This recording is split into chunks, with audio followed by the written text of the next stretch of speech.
Story Corner, presented by Jennifer. The Cat Who. Book 1, The Cat Who Could Read Backwards. Chapter 8, Part 2.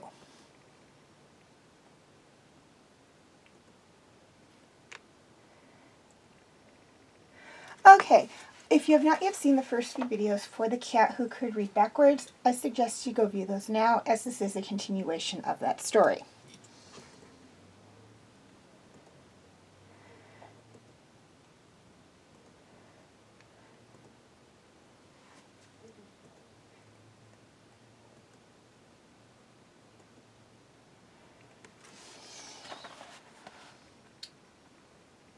You do. What do you know about it? Lambert was a crook. What makes you think so? Bruno gave a hasty glance up and down the bar. I know a lot of painters and sculptors, and any one of them can tell you how Lambert operated. He'd sell something for $800 and give the artist a measly $150. You think one of your pals wiped him out? Bruno was suitably indignant. I wouldn't say anything like that.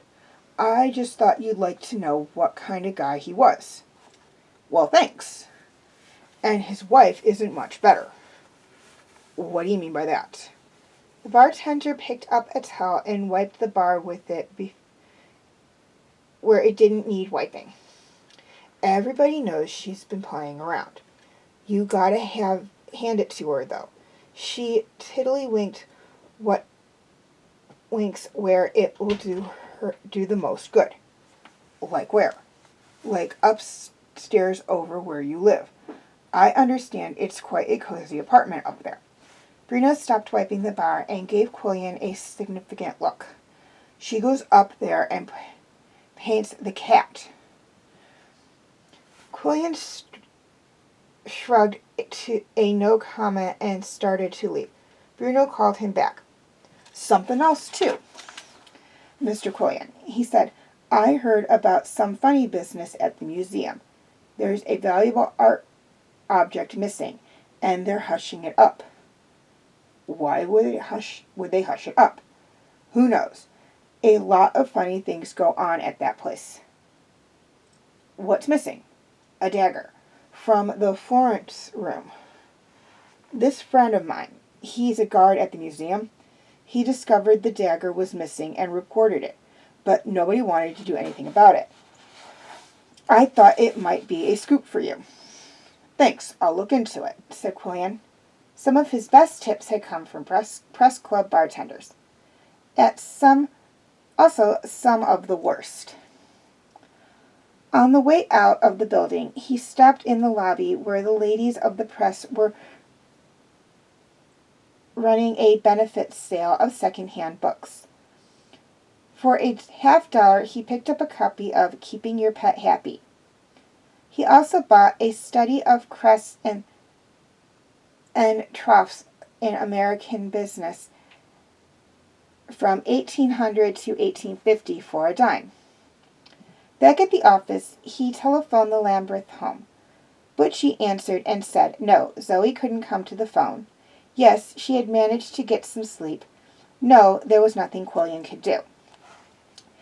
He finished his afternoon work and went home with his coat collar turned up against the snow that had started to fall. He thought he would feed the cat, go out and grab a hamburger somewhere, and then wander over to the art museum and look at the Florentine room. It was Thursday. The museum was open late. When he arrived at number 26, shaking the snow from his shoulders and stamping his feet, he found Koko waiting for him. The cat greeted him in the front hall. Not with a noisy bill of complaints this time, but an appreciative squeak. The way his whiskers tilted upward gave him a pleasant look of expectancy. The newsman felt flattered. "Hello, old fellow," he said. Did you have an eventful day?" From Koko's non-committal murmurs, Qwuilleran decided the cat's day had been somewhat less interesting than his own. He started upstairs to carve the tenderloin, or whatever one called a cut of beef that Mount Clemens supplied for cat food, and noticed that Koko did not bound ahead of him. Instead, the cat was dogging his heels and getting between his ankles as he climbed the stairs. "What are you trying to do, trip me?" Qwuilleran asked. He prepared the beef according to the official instructions, placed the dish on the floor, and sat down to watch Koko eat. He was beginning to appreciate the fine points of Siamese design, the elegant proportions of the body, and the underluding muscles beneath the fine coat, and the exquisite shading of the fur from off-white to pale fawn to the darkest of velvety brown. Qwuilleran decided it was the finest shade of brown he had ever seen. To his surprise, the cat showed no interest in the food. He wanted to rub ankles and utter plaintive, high-pitched mews. "What's the matter with you?" Qwuilleran said. "You're a hard one to figure out." The cat looked up with a searching expression in his blue eyes, purring loudly and raising one paw to Qwuilleran's knee. "Koko, I bet you're lonesome. You're used to having someone around all day. Are you feeling neglected?" He lifted the willing bundle of warm fur to his shoulder, and Koko purred in his ear with a rasping undertone that denoted extreme satisfaction. "I think I'll stay home tonight," Qwuilleran told the cat. "Weather's bad, snow's getting deep. Left my rubbers at the office." Scrounging for something to eat, he helped himself to a slice of Koko's pâte la maison. It was the best meatloaf he had ever tasted. Koko sensed that this was a party and began to race from one end of the apartment to the other. He seemed to be flying low over the carpet, his feet moving but never touching the floor. Up over the desk in a single leap, then from chair to bookshelf to table to another chair to cabinet top, all with bewildering speed. Qwuilleran began to realize why there were no table lamps in the apartment. He too wandered around at a more leisurely rate. He opened a door in the long, narrow hall and found a bedroom with a four-poster bed that had red velvet side curtains and a canopy. In the bathroom, he found a green flask labeled Essence of Lime. He took a sniff and recognized the scent. In the living room, he strolled with his hands in his pants pockets, enjoying a close inspection of Mount Clemens' treasures. Engraved brass labels on the picture frames said Hales Grunen Ekren. So this was a love nest, according to Bruno. Qwuilleran had to agree it was well equipped for the purpose. Dim lights, soft music, candles, wine, big long chairs, everything to induce a mellow mood. And now Earl Lambert was dead. Qwuilleran blew through his mustache as he considered the possibilities. It was not difficult to visualize Mount Clemens as a wife-stealer. The critic had a suave charm that would appeal to any woman he chose to impress, and an authority that would never take no for an answer. Wife-stealer, yes. Murderer, no. Mount Clemens was too elegant, too facetone for that. Eventually, Qwuilleran returned to his own apartment, followed by a genteel Koko. For the cat's amusement, Qwuilleran tied a wad of folded paper to a length of string and dangled it. At 9 o'clock, the final edition of the Daily Fluxion was delivered, and Koko perused the headlines. When the newsman finally settled down in an easy chair with a book, the cat took possession of his lap, the silky fur testifying to a state of contentment. It was with apparent reluctance that Koko took leave at midnight and went upstairs to his cushion on top of the refrigerator. Qwuilleran described his evening of cat-sitting the next day when he stopped at Art Riker's desk to pick up his paycheck. Art said, "How are you hitting it off with the critic's cat?" "Koko was lonesome last night, so I stayed home and entertained him. We played Sparrow." "Is that some parlor game I'm not familiar with?" "It's something we invented. Like tennis, with one player and no net," Qwuilleran said. "I make a sparrow out of paper and tie it to a piece of string. Then I swing it back and forth while Koko bats at it with his paw. He's got a substantial backhand. I want you to know. Every time he connects, he gets 1 point. If he strikes and misses, that's a point for me. 21 points is a game. I'm keeping a running score. After 5 games last night, it was Koko 108 and Qwuilleran 92.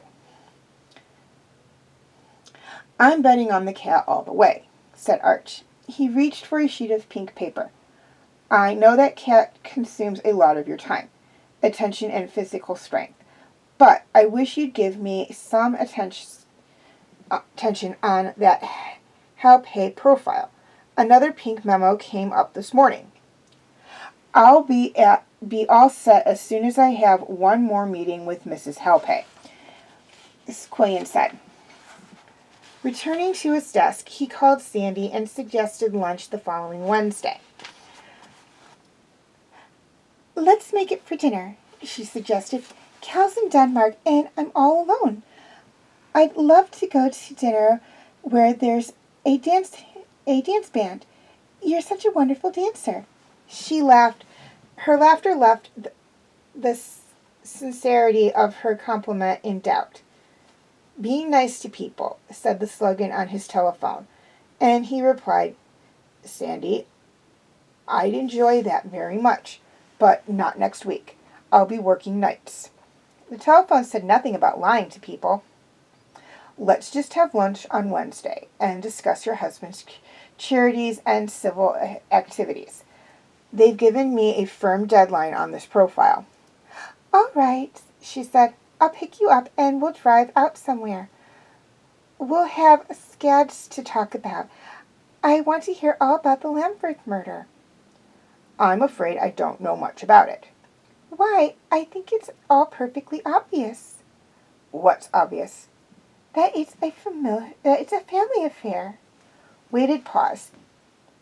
"You know what's going on, don't you?" "No, I don't." "Well, I wouldn't want to discuss it on the phone," she said. "See you Wednesday at noon." Qwuilleran spent the morning finishing up odds and ends. He wrote a short, humorous piece about the local graffiti artist who had switched to watercolors after dropping 100 pounds pound look-for-me stone on his foot. Then he did an impressionable story about a prize-winning textile weaver who was also a high school math teacher, author of 2 published novels, licensed pilot, cellist, and mother of 10.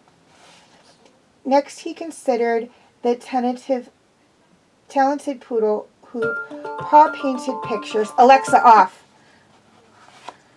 It's 9:15 p.m. Painted Time pictures. to get ready for bed. The poodle was having a show at the Humane Society shelter. Tonight, just as Qwuilleran was visualizing 44 degrees. Today, there are 6 events remaining. Just as Qwuilleran was visualizing the headlines, "One Dog Expedition of Poodle Doodles," the telephone on his desk rang. He answered, and a low, breathy voice gave him a ripple of pleasure. "This is Zoe Lambert, Mr. Qwuilleran. I must speak softly. Can you hear me?" "Yes. Is anything wrong?" "I need to talk with you, in person, if you can spare the time. Not here, downtown." "Would the press club be all right?" "Is there someplace more private? I'd like to talk confidentially." "Would you mind coming to my apartment?" "That would be better. You live in Mount Clemens building, don't you?" "Number 26, Valham Place." "I know where it is." "How about tomorrow afternoon? Take a taxi. It isn't a nice neighborhood." "Tomorrow. Thank you so much. I need your advice. I must hang up now." There was an audible click, and the voice was gone. Qwuilleran's